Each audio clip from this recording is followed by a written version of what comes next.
Welcome back, my Duelist friends. Casual Duelist here, and we're here for another speed duel tryout. So let's get it going, right? So one that has been asked to me a couple of times, not just through comments and emails, but like even my friends are like, so what do you think about the Messenger of Peace?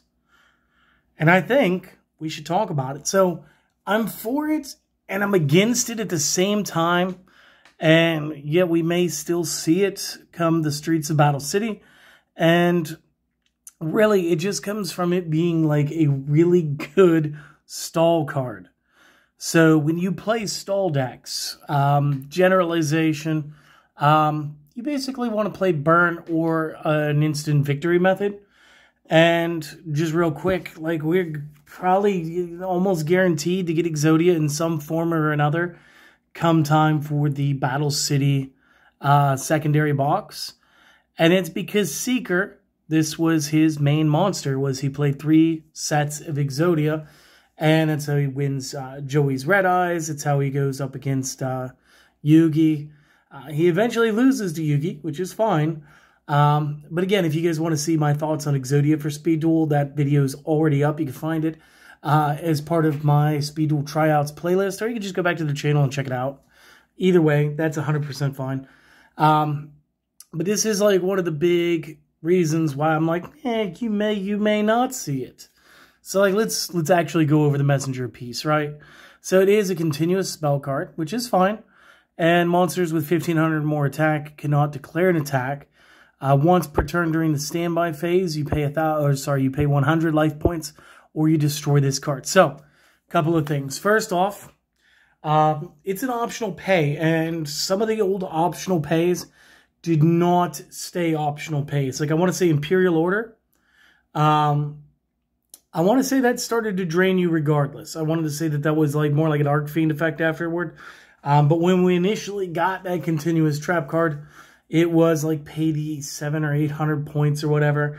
And if you choose not to, then this trap destroys and spells can be played again. So first and foremost, I don't like the fact that it's kind of optional. I think if you're going to play this, that should be like 100% always being paid. And maybe that's just me being a turd, you know? Me wanting to see a restriction on a card that maybe doesn't need to exist. And it's fine because you see we got a lot of cards now, especially in the newer sets, where they're higher power, like the Arc Fiend Soldier. In the 3rd GX box, the last one we got with Titan and the rest of the Duelists of Shadows, we were just given like 1900 point 4-star cards. So like, it's like a real question. Like, would this be fair? Well, yeah, they got their commons, and their commons are extremely high power. You take a look in the last couple of weeks and some of the decks that I've played, this could basically stop every elemental hero build. The Jirai Kumo builds that I thought were really fun get stopped by this. If you were to do something with like Tex and Byra, would get stopped by this. Like, there's a lot of stuff that just gets just totally trashed because Messenger of Peace is around. But again, I think it comes back to, are there any good burn decks right now? I haven't seen too many of them.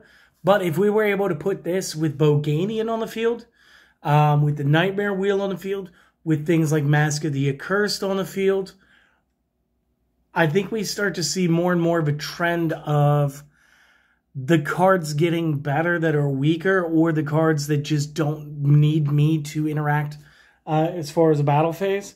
And what this really does is it gives us a good blanket of protection against the opponent. Now, downsides.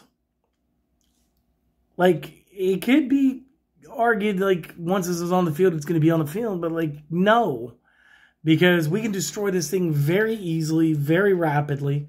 So even though it's going to give tons of advantage to decks like Exodia, we also have to look at the fact that it's continuous. So it's going to be face up. So we have Twister, we have Breaker, we have Cosmic Cyclone, we have the second effect of the Galactic Cyclone. We for sure still have Dust Tornado. And that's just 5 right there. Like, it's not terribly difficult to get rid of them. It could also be seen as something that might allow us to get Hamon out a little faster, like a Messenger of Peace Crystal Beast. And you could see Hamon come out a little bit faster. I doubt that one, though, because Crystal Beasts pretty much handle their business pretty quick anyway.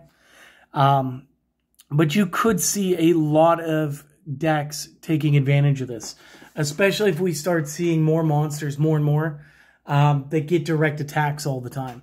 If we see more monsters that are weaker, that get a lot of direct attacks, if Exodia becomes real, whether it's through skill or through cards, if we were to get this, I would argue it would not over-centralize the game, but it would end up on a limits list, like strictly for Exodia reasons. Because like if Exodia is a skill, and that makes it so like the pieces are like whatever, then you can write into the skill itself and say that while using this skill, this card activates as the head, but you are only allowed to have one of each of the other pieces in your deck. So they can go further. They can make it part of the ruling of the skill card. So that could give us like a one-ofs series for the Exodia. And additionally, this card should go to one of as well. Because again, it would just generate like too much buzz. Like, it's not like it's an end-all card. It's like we could deal with it.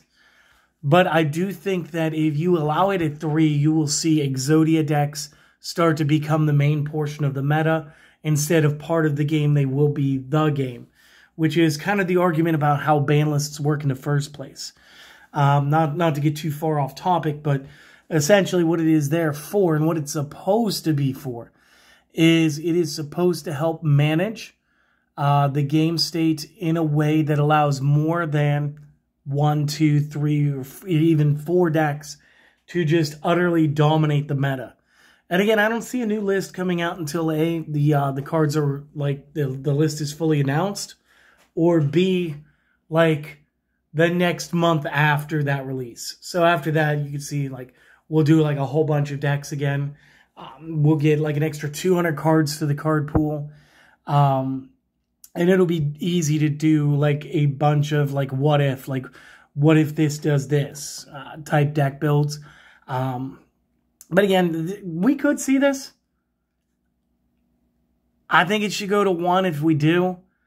And it really depends on how good our burn decks are at the time and how Exodia is going to operate within Speed Duel. Because again, you can't have a character whose whole basis was, I played 3 copies of Exodia. Meh. You can't have that character jump into the game and then like, no, we just didn't give him his boss monster. The deck draws everything you could possibly want it to draw, but like, no. We just did not bother to put in the 5 pieces of the Golden Boy to really let people just win. And again, it would feel like kind of a shame, but like I could see them giving it to us in all common because we do have an all common Exodia already. So it is allowed within the common charity format. But I think it would be kind of nasty for them to put it in there because again, we were told there's going to be X amount of secret rares. You kind of have to almost give spots to Exodia anytime he appears, just like you do God cards and Sacred Beast cards and Dark Magician Girl for some reason, in order to just kind of let those soak up some of the rarity of the secret rares from the set. So the rest of it's neither here nor there. I hope that you guys enjoyed this. If you have, consider supporting the channel with a like, a comment, a subscription. Maybe jump in the comments and make your comment a card that you would like to see my thoughts on as to whether or not we could get it. I still have a few more cards in the barrel as far as what we could do, what we might see. But coming closer and closer to the new set release, I'm probably going to back off of that. Additionally, tomorrow we will be doing this Into the Darkness Below. This deck is a viewer submission. So this is their build. Big thanks to you, Tony.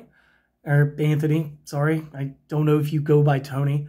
But big thanks for this. And then I'll try to modify it and just show like a way that I would play it. It's different than my version from the past. So this was a good challenge. Hopefully you guys will want to see that. So if you do, tune in the next couple of days. And then we'll get to the weekend before you guys even know it. So until then, my friends, do what you can to just enjoy the rest of the day. Get yourself in that good mind state. Do some stuff that you enjoyed today. And I hope to see you guys again next time. See you later.